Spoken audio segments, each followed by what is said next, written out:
له ګاونډیو هیوادونو څخه په زور او اجباري توګه د افغان کډوالو را ایستلو په دوام د میدان وردګو ولایت اوسیدونکي وایي راستنېدونکو کډوالو سره هر ډول همکارۍ ته چمتو یو، تر دې چې د خپلې خولې مړۍ به ورسره نیمه کړو. کډوال خو د راشي خیر خپل وطن د افغانستان دی هم که پاکستان هر څه ورسره کوو موږ مخکې مرسته ورسره کړې او اوس هم آماده یو چې موږ مرسته ورسره وکړو. دغه کډوال چې اوسني حالت کې له نورو ملکو څخه راویستل کېږي افغانستان هر فرد انشاءالله چې هر څه چې په وسه اوس انشاءالله دریغ به نه تیر کوي که هغه نغدې پیسې که اجناس د کور یا نور ضرورتونه یي انشاءالله چې د خپلې خولې مړۍ به ورسره نیمه یي.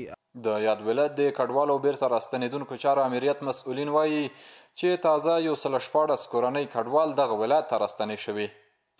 زیاتوي چې د کډوالو د لاسنیوي په برخه کې ولس ورسره پوره همکار دی او دوی هم ډاډ ورکوي چې یادو کډوالو ته به کاري زمینه هم برابره کړي.